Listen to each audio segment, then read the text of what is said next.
E agora a gente começa ao vivo com o Sérgio Uth, direto da Europa, nosso especialista em assuntos da Ucrânia. Seja bem-vindo, meu amigo. Boa tarde.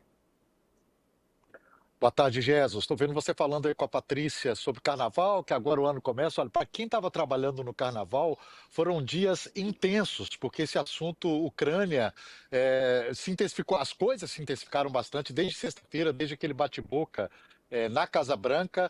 E a última notícia que eu trago para vocês, uma das notícias de destaque hoje, nessa quarta-feira de cinzas, é que os Estados Unidos, além dos armamentos, decidiram suspender também a divisão de informações do serviço de inteligência com os ucranianos. Isso prejudica muito a Ucrânia, porque ela deixa de ter acesso a informações que são necessárias não apenas para atacar os russos, mas também para se defender dos ataques lançados por Moscou. E como você viu na reportagem, Jesus, houve um recuo aí de Volodymyr Zelensky. Ele baixou bastante a bola, embora não tenha ficado claro naquele episódio da Casa Branca o momento em que ele foi ou não desrespeitoso. Há um debate muito grande sobre isso aqui na Europa, uma dificuldade ali por conta do idioma, talvez, né? Talvez tenha havido ali um problema ali na tradução, né? Às vezes até na maneira como ele estava se expressando. Fato é que não pegou bem, ele não disse desculpas, literalmente, mas o tom foi outro. Ele tenta se reaproximar dos Estados Unidos, reconstruir pontes, e é isso exatamente que os europeus tentam ajudá-lo a fazer. Reino Unido e França estão, nesse momento, liderando os esforços aí para fazer um contrapeso diplomático a favor da Ucrânia. Nas últimas horas, falou-se, inclusive, da possibilidade do presidente Emmanuel Macron, do premier britânico Keir Starmer, acompanharem o Volodymyr Zelensky numa visita a Washington, onde seria assinado esse acordo das terras raras, mas também para tentar convencer Trump a dar garantias de segurança à Ucrânia, no caso de um acordo de cessar-fogo, mas os Estados Unidos, por enquanto, não sinalizam nesse sentido, Jesus. Muita conversa de bastidor nesse momento, todo mundo ali tentando achar o tom mais adequado para conversar com o presidente dos Estados Unidos. E os europeus, obviamente, muito preocupados. Amanhã, inclusive, anuncia-se, vai haver uma cúpula da União Europeia, onde eles anunciam aí esse mega investimento inédito, esse investimento, o montante desse investimento equivalente aí a 5 trilhões de reais. Para se ter uma ideia, isso é praticamente metade do PIB do Brasil, Jesus. Jute, a gente está conversando com você, te ouvindo, enquanto estava ali com a imagem desse episódio da semana passada que deu o que falar no mundo inteiro, Donald Trump e J.D. Vance batendo boca literalmente com o Volodymyr Zelensky, e a gente tentando encontrar no meio da conversa pelo menos aquilo ali que foi divulgado ao vivo para o mundo inteiro, né? O encontro ali com a presença dos jornalistas, a gente ficou procurando aquele desrespeito, entre aspas, mencionado pelo Donald Trump e pelo vice-presidente. Você está sendo desrespeitoso, você está sendo desrespeitoso.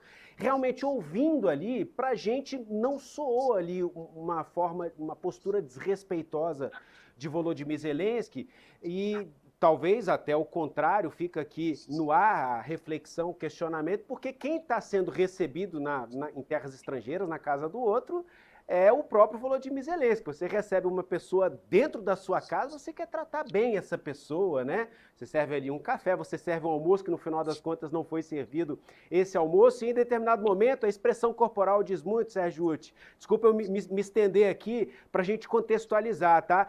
Não sei se você percebeu, em determinado momento o Donald Trump ele veio, ele colocou a mão ali, ele deu chegou ali num contato físico ali Quase um mesmo. chega para lá, né? Quase chega para o Volodymyr Zelensky foi falar, ele encostou a mão, ó, peraí. Ali um contato físico ali que, dependendo do ponto de vista, pode ter sido interpretado como, enfim, algo mais agressivo, né? Uma postura mais incisiva, mais enfática, e no final das contas isso não aconteceu. Fica a dúvida, claro que vai dividir opiniões no mundo inteiro, né? Quem está com a razão, quem que... O Volodymyr Zelensky ali, numa postura... procurando ser respeitado também, enfim, todas as partes ali naquele acordo ali, naquela conversa, tentando ser respeitada, né? E no final das contas, Sérgio, só para concluir, já passar a bola para você, acabou aquele encontro, um mal-estar danado, aí eu pensei, poxa, acabou o acordo de paz, Estados Unidos, Zelensky vai voltar bravo agora lá para a Ucrânia, não vai querer mais saber de falar com Donald Trump. De repente, passa o carnaval, chega um tweet de Volodymyr Zelensky recuando e aparentemente uma carta, de acordo com Donald Trump, recebendo uma carta de Volodymyr Zelensky. É realmente para dar um nó na nossa cabeça, hein, ô Sérgio? Os ucranianos eles sabem que não podem se dar o luxo de não contar com os Estados Unidos, de não ter os Estados Unidos. No momento em que as semelhanças entre Washington e Moscou são muito maiores do que entre Washington e Kiev, né? Se você for comparar o que está acontecendo no momento. Naquela discussão ali, Jesus, o que pegou foi o momento em que o Zelensky diz para o Trump e para o J.D. Vance, que é a quem ele estava respondendo no momento. Aliás, esse tom um pouco acima ali do que seria diplomático, esse tom ele começa com o vice-presidente, não exatamente com Trump, e o Zelensky estava tentando colocar ali de que todos esses anos de diplomacia com a Rússia não adiantaram.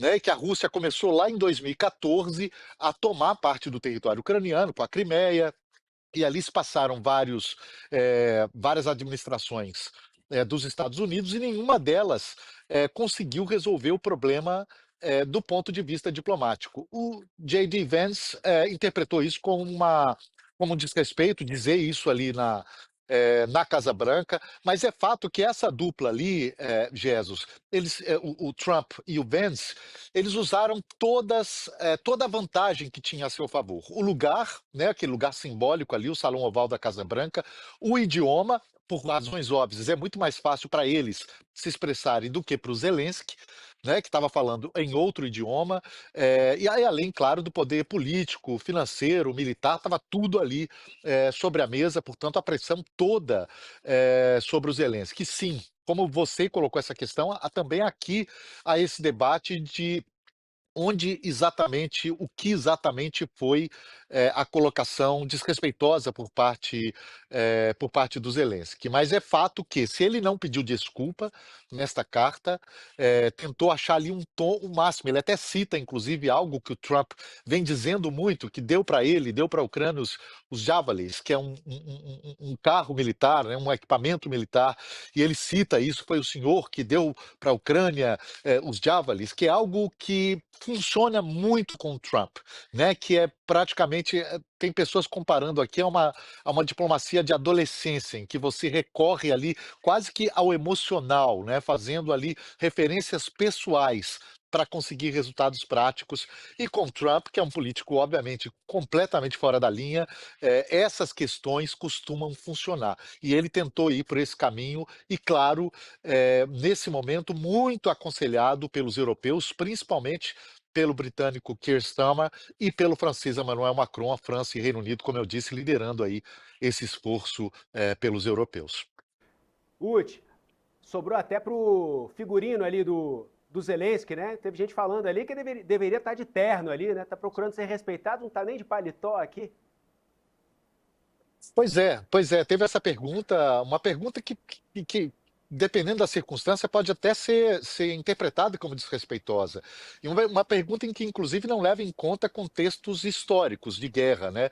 Winston Churchill, um dos primeiros ministros mais respeitados da história do Reino Unido, um dos mais conhecidos no mundo, ele teve na Casa Branca de uniforme militar, inclusive, durante a Segunda Guerra Mundial. Né, assim, era um jeito dele se colocar ali naquele momento, inclusive na vestimenta. Mas, enfim, né, nesse momento, todos esses detalhes acabam surgindo ali, e ele, obviamente, ele saiu ali com uma resposta: olha, talvez eu compre, essa pergunta veio de um jornalista, talvez eu compre um terno tão bom quanto o seu um dia, talvez não tão bom, mas talvez eu compre um terno um dia, deixe a guerra passar primeiro. É fato que ele, não só o Zelensky, mas os principais assessores dele, chefe de gabinete, enfim, vários dos ministros também usam essa roupa mais militar ali em tempos de guerra. Sérgio Uti, nosso correspondente na Europa, nos ensinando um pouco mais aqui sobre a questão ucraniana, essa guerra em curso, Rússia-Ucrânia, sempre um aprendizado ter essa conversa com você aqui no Poder Expresso, meu amigo. Por isso, portas sempre abertas para você. Quer concluir? Não, eu só ia trazer mais uma questão aqui para você, porque é uma das questões abordadas na reportagem de hoje do SBT Brasil. Eu falava aqui há pouco do J.D. Vance, né? Ontem ele deu uma declaração à Fox News, uma entrevista que deu à Fox News, falando sobre a possibilidade do envio de tropas europeias para a Ucrânia, para garantir um possível acordo de paz. Os dois únicos países que colocaram essa ideia sobre a mesa, falaram, nós topamos enviar tropas, foram o Reino Unido e a França. O que disse o J.D. Vance? Ele disse o seguinte, olha, países aleatórios que querem mandar ali tropas, os nossos negócios funcionariam como uma garantia de segurança melhor do que as tropas desses países aleatórios que não lutam guerras há 30, 40 anos. Isso pegou muito mal por aqui, porque, obviamente, o Reino Unido lutou ao lado dos Estados Unidos no Iraque, no Afeganistão, perdeu inclusive mais de 600 militares. Hoje o primeiro-ministro Keir Starmer abriu seu discurso no parlamento britânico, falando sobre isso, fazendo uma homenagem num tom bastante diplomático, sem confronto com o vice-presidente, mas num tom bastante diplomático, lembrando que o número de soldados mortos, britânicos mortos, nessas guerras que os britânicos lutaram ao lado dos Estados Unidos. Era só essa questão, isso a gente traz com mais explicações na reportagem de hoje do SBT Brasil, Gerson. E isso porque nem estamos falando da Segunda Guerra, né, Sérgio? Exatamente. Muito obrigado pela participação. Então, para quem está acompanhando a gente aqui, os detalhes de tudo isso que o Sérgio adiantou para a gente, já antecipou aqui, logo mais 15 para as 8 da noite no SBT Brasil. Meu amigo, até a próxima. Até. Boa noite para todos.